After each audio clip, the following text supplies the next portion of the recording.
രാജഗോപാലിൻ്റെ ഒരു വെളിപ്പെടുത്തൽ വീഡിയോ വീണ്ടും സോഷ്യൽ മീഡിയയിൽ പാറിപ്പറന്ന് നടപ്പുണ്ട്. കേരള രാഷ്ട്രീയത്തിൽ കോലീബി സഖ്യം അഥവാ കോൺഗ്രസ് ലീഗ് BJP ബന്ധമുണ്ടായിരുന്നുവെന്നും അതിലൂടെ BJPക്ക് നേട്ടമുണ്ടായിട്ടുണ്ട് എന്ന് രാജഗോപാൽ തുറന്നു പറയുന്ന വീഡിയോ.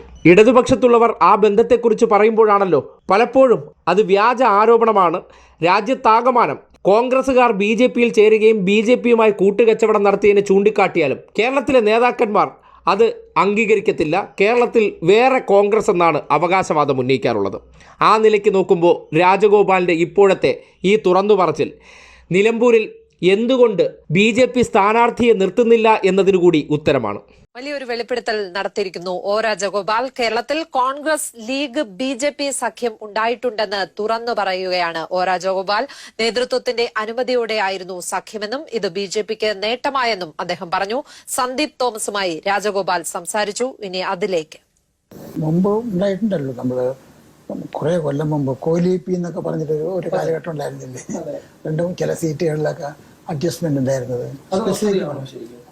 ഒരു ധാരണയുണ്ടായിട്ടുള്ളതാണല്ലോ. അന്ന് തന്നെ പറഞ്ഞിട്ടുള്ളതല്ലേ, അത് ഓപ്പൺ ആയിട്ടുള്ളതാണത്. കൂട്ടുകെട്ടും സഹകരണവും ഒക്കെ കേരള രാഷ്ട്രീയത്തിൽ പൊതുവെയുള്ള കാര്യമല്ല. ഈ കോൺഗ്രസ് ലീഗ് BJP എന്നുള്ള കൂട്ടുകെട്ട് അങ്ങനെ മൂന്ന് ഓരോരുത്തരും ഇൻഡിവിജ്വൽ ആയിട്ടാണ്, 3 പേരും കൂടിയിട്ടുള്ള കൂട്ടുകെട്ടല്ല. BJP ജയിപ്പിക്കാൻ വേണ്ടിയിട്ട്. ജയിക്കാൻ ജയത്തിന്റെ നല്ല വോട്ട് വർധനമുണ്ടാക്കാൻ സാധിച്ചിട്ടുണ്ടല്ലോ. ഈ കോലീബി സഖ്യം എന്നുള്ളത് CPM വലിയൊരു ആക്ഷേപമായിട്ട് പറഞ്ഞെങ്കിലും അതുകൊണ്ട് BJPക്ക് എന്തെങ്കിലും നേട്ടം ഉണ്ടായിരുന്നു? നമ്മള് വോട്ട് വർധന ഉണ്ടായല്ലോ. ഉണ്ടായി. ഏത് ഭാഗത്താണ്? എല്ലാം 3-4 മണ്ഡലങ്ങൾ ഉണ്ടായിട്ടുണ്ട്. അങ്ങനെ നടത്തിയിട്ടുള്ള ധാരണ ഉണ്ടാക്കിയ സ്ഥലങ്ങളിലൊക്കെ ലാഭമുള്ളതാണ്. ഉദാഹരണം പറഞ്ഞാൽ വടക്കോട്ടാണോ അതോ ഒറ്റപ്പാലത്ത്, പിന്നെ വേറെ മഞ്ചേശ്വരത്ത് ഉണ്ടായിട്ടുണ്ടാവണം. ഈ കോലീബി സഖ്യം സത്യത്തിൽ BJPയുടെ ഒരു ആശയത്തിന് വിരുദ്ധമല്ലേ? കാരണം ആശയവും പ്രായോഗികത്തിൽ കൊണ്ടുവരും തമ്മിൽ വ്യത്യാസമുള്ളതാണ്. ആശയം നമ്മുടെ അടിസ്ഥാനമായിട്ടുള്ള നമ്മുടെ മൂല്യങ്ങൾ, അത് നിലനിർത്താൻ്റെ ആശയങ്ങൾ എല്ലാ സമയത്തും എല്ലാ ആശയങ്ങളും ഒരേ സമയത്ത് നടപ്പാക്കാൻ സാധിക്കില്ല. ചിലതേ സാധിക്കുള്ളൂ. കുറച്ചായിട്ട് ഓരോ പടിയായിട്ടില്ലേ മുന്നോട്ട് പോകാൻ പറ്റും. പ്രായോഗിക രാഷ്ട്രീയത്തിൽ ഇങ്ങനെയുള്ള അഡ്ജസ്റ്റ്മെന്റ്സ് വേണ്ടി വരും.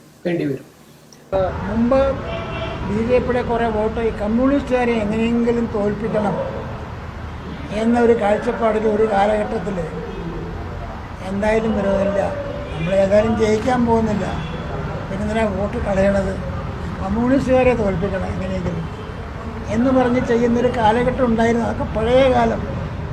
പഴയ രാഷ്ട്രീയ ചരിത്രത്തിലെ ചില ഏടുകളെ വളച്ചൊടിച്ചിട്ട് ഇടതുപക്ഷ BJP ബന്ധമുണ്ടെന്ന് വരുത്തി തീർക്കാനാണ് പരിശ്രമിക്കുന്നത്. യാഥാർത്ഥ്യത്തിൽ നോക്കുമ്പോൾ BJP നേതാക്കന്മാർ പറയുകയാണ്, ഞങ്ങൾ ഈ നാട്ടിൽ പരസ്പര ധാരണയോടെ തെരഞ്ഞെടുപ്പിൽ മത്സരിച്ചിട്ടുണ്ട്. അതിനേക്കാൾ ഇനി ആരാണ് തുറന്നു പറയേണ്ടത്? കേരളത്തിലെ BJPയുടെ ഒരേ ഒരു MLA ആണ്.